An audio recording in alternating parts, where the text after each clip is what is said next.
tous, dans cette séquence on va discuter de la différence entre le nombre de threads d'une part et le nombre de cœurs d'autre part. Donc observons que la machine virtuelle Java gère plusieurs cœurs, c'est-à-dire que si j'exécute ma machine virtuelle sur une machine multicœur, eh bien l'implémentation de la machine virtuelle, sous la plupart des systèmes d'exploitation, c'est le gérer.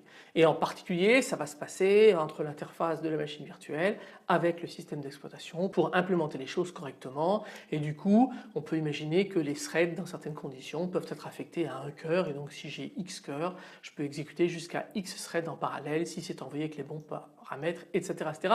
De toute façon, c'est le système qui gère.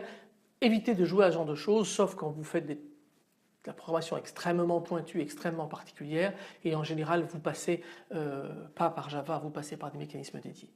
Par contre, il ne faut pas non plus imaginer que parce que j'ai 25 threads, je vais avoir du parallélisme réel sur 25 heures.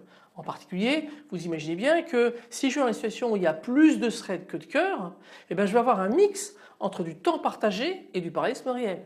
En gros, la situation où on n'a qu'un seul cœur, le parallélisme il se fait par temps partagé, comme je vous l'ai montré dans une autre séquence, et lorsque j'ai par exemple 4 cœurs dirons-nous, et puis 16 threads, eh bien je vais avoir un mélange, je peux avoir donc 2 threads qui s'exécutent simultanément sur 2 cœurs différents, mais je n'ai pas un parallélisme à 16 threads. Donc évidemment, ce n'est pas parce que je crée une thread que je vais générer le parallélisme qui va avec. Cette thread va s'exécuter en concurrence avec les autres, mais pas forcément en parallélisme réel. Ça va se passer par de l'entrelacement de l'exécution. Donc c'est important, hein. Ce n'est pas lié à Java, bien évidemment, c'est un mécanisme fondamental. Si je suis en C sous POSIX sur une machine Unix qui a 8 cœurs et que je crée 100 threads ou 100 processus, vous sentez bien que je ne vais pas avoir la puissance de feu d'une machine de 100 processeurs. Sinon, ce serait hélas trop facile. Alors comment peut-on obtenir le nombre de cœurs de la machine? Il y a une primitive dédiée, hein, c'est dans Java Lang Runtime. Ça fait partie des choses que vous pouvez aller regarder du côté du Fantastic Manual, et vous avez effectivement une méthode qui vous permet de récupérer. Alors en fait vous récupérez une référence sur la description du runtime qui est une espèce d'objet partagé, et vous avez là-dedans une primitive qui s'appelle Available Processors qui vous permet en fait d'obtenir le nombre de processeurs. Alors il ne fait pas la distinction entre processeur et cœur. Imaginez que j'ai une machine qui soit une quadriprocesseur et que chaque processeur soit des processeurs à 6 cœurs, et bien en fait Available Processor va me rendre 24. 24 c'est en gros 24 fils d'exécution.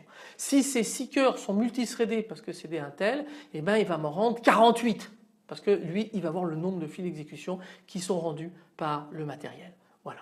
Alors vous avez évidemment des équivalents dans nos systèmes, hein, sous Linux, vous avez /proc /cpu info par exemple en bash, et puis vous avez les primitives équivalentes en C, etc., etc., qui vous permettent d'obtenir cette information. Mais gardez bien à l'esprit qu'il y a d'un côté le nombre de processeurs ou de cœurs, en gros le nombre de fils d'exécution que je peux avoir simultanément dans ma machine, et le nombre de threads, et ces deux choses qui sont complètement distinctes.